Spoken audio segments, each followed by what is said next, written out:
राधे राधे, जय श्री कृष्णा। आप लोगों को अपने YouTube चैनल नई दिशाएं में हार्दिक स्वागत करता हूं। दोस्तों, इससे पहले हम लोग सूरदास जी के दो पद को पढ़ चुके हैं। प्रथम पद में महाकवि सूरदास जी ने भगवान श्री कृष्ण के महिमा का वर्णन किए हुए थे। दूसरे पद में महाकवि सूरदास जी ने निर्गुण निराकार ब्रह्म की साधना के बारे में बताए थे कि किस प्रकार से निर्गुण निराकार ब्रह्म की साधना करना कठिन काम है। आइए पद में आगे बढ़ते हैं और देखते हैं कि इस पद में सूरदास जी क्या संदेश देते हैं। गीत के माध्यम से आइए चलते हैं।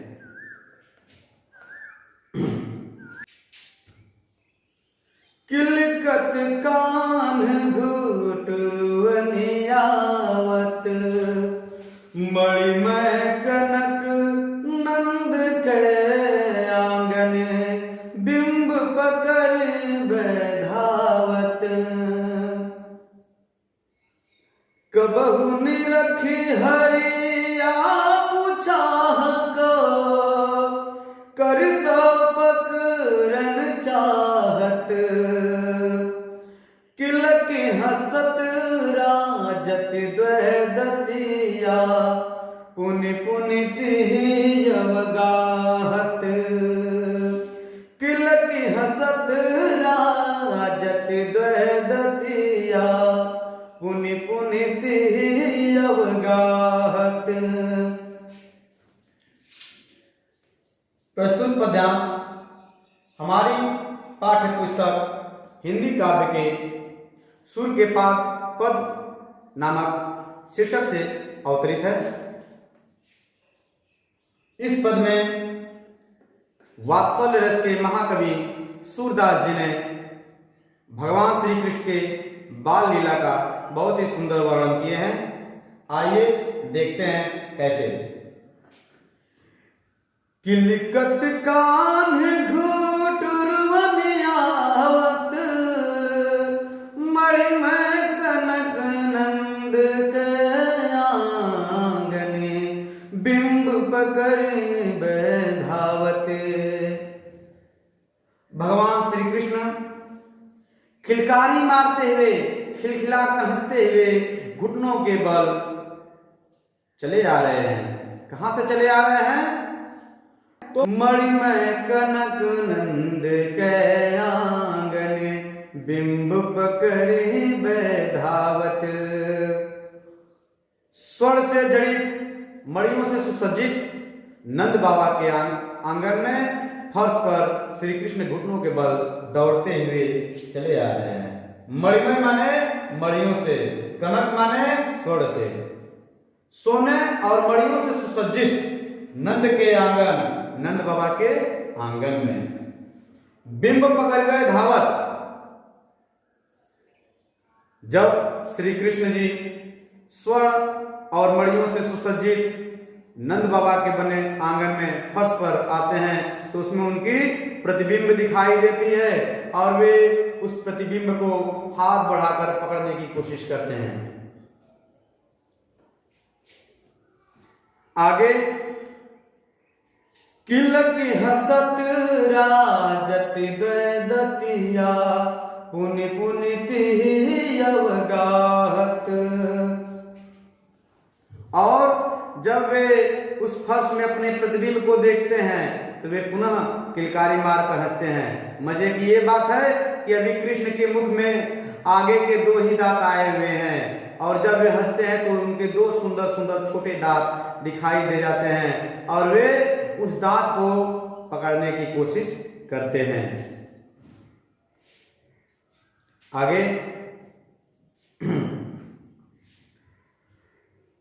कनक भूमि पर कर पग छाया, कनक भूमि पर कर पग छाया, या उपमा एक राजती। माने स्वर्ण भूमि पर।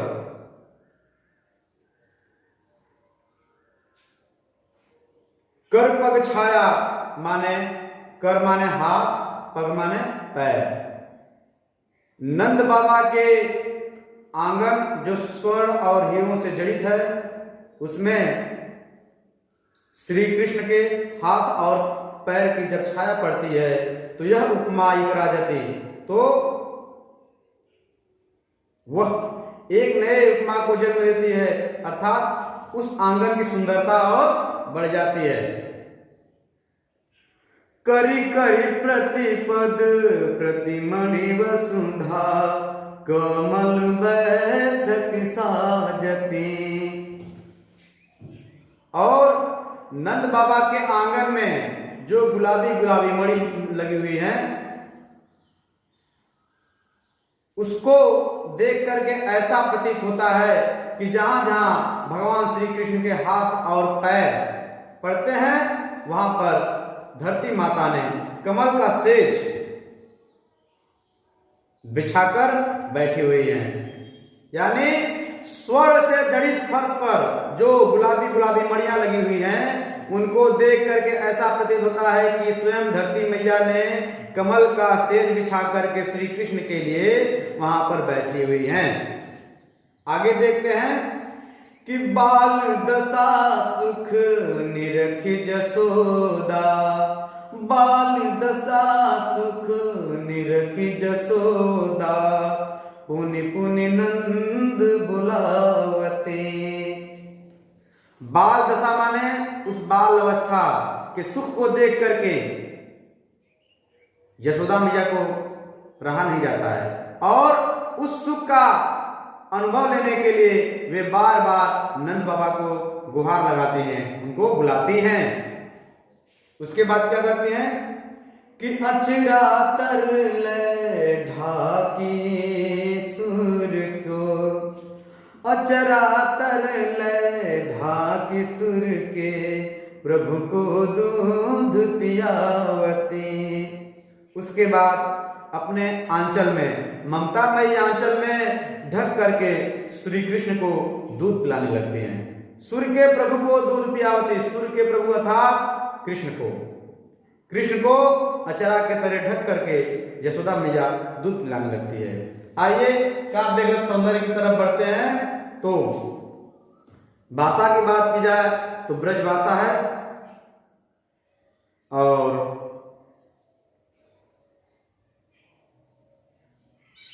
कनक भूमि पर कर पग छाया, यह उपमा इकराजती।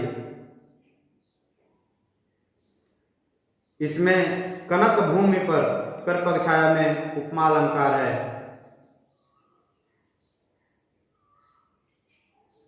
बात की जाए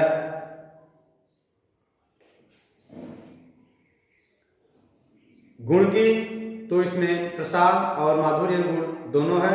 छंद गीतात्मक है, गेय काव्य है, शैली मुक्तक शैली है, रस वात्सल्य रस है, शब्द शक्ति लक्षणा है। तो काव्य सौंदर्य के अंतर्गत इन 5-6 बातों को लिख दिए गए तो आपका 2-3 नंबर आराम से मिल जाएगा। राइटिंग भी अच्छी होनी चाहिए। चलिए आगे बढ़ते हैं। श्री कृष्ण थोड़ा सा बड़े हो गए हैं, यानी उनकी अवस्था 5-6 साल की रही होगी। महाकवि सूरदास जी कितना सुंदर बाल लीला का वर्णन किए हैं। आइए आगे देखते हैं। एक दिन की बात है, श्री कृष्ण अपने मैया से जिद कर बैठते हैं, और जिद क्या करते हैं देखते हैं कि मैं अपनी सब गाय चरहा, प्रातः होत बल के संग जय, तेरे कहे न रहा, हे मैया कहे न रहा। ग्वाल बाल गायन के भीतर न कहु डर नहीं लागत, आज न सो नंद दुहाई रन रहा गो जागत। और ग्वाल सब गाय चरहा, मैं घर बैठो रहा, सूर श्याम तुम सोई रहा, अब प्रातः जान मैं देहा। श्री कृष्ण अपनी मैया से जिद करते हैं और कहते हैं कि मैं अपनी सब गाय चराए हूं, हे मां, मैं भी अपनी सभी गायों को चराऊंगा। प्रातः हो बल के संग जय हूं, बल माने बलदाऊ भैया के साथ। जब सुबह होगी तो मैं बलदाऊ भैया के संग जाऊंगा और तेरे कहे न रहे हूं, और तुम्हारे कहने से, तुम्हारे मना करने से भी मैं नहीं रुकूंगा। क्यों? आगे कृष्ण बता रहे हैं रीजन कि ग्वाल बाल गाय के भीतर न कहूं डर नहीं लागत। जब हमारे आसपास गायें चरती हैं और ग्वाल बाल खेलते हैं तो मुझे थोड़ा भी डर नहीं लगता है। तुम्हें यही डर है ना कि अगर कांधा जंगल में जाएगा तो कुछ अनहोनी हो जाएगी, कोई घटना घट जाएगी। तो ऐसी कोई बात नहीं मां, मैं आपको बता रहा हूं कि ग्वाल बाल गायन के भीतर न कहूं डर नहीं लागत। आज न सो नंद दुहाई रैनी रहा गो जागत। जब ग्वाल बाल और गाय मेरे आसपास रहती हैं मुझे तनिक भी डर नहीं लगता है। तो इसलिए आज जब तक तुम मुझे सुबह जाने के लिए नहीं कहोगी तब तक मैं नंद बाबा की कसम खाकर कहता हूं कि नहीं सोऊंगा। भले ही मुझे सारी रात्रि ऐसे ही जागनी पड़े, मैं जागूंगा, लेकिन जब तक तुम मुझे अनुमति नहीं दोगी तब तक मैं सोऊंगा नहीं। आगे बता रहे हैं कि और ग्वाल सब गाय चरे हैं, मैं घर बैठे रहा।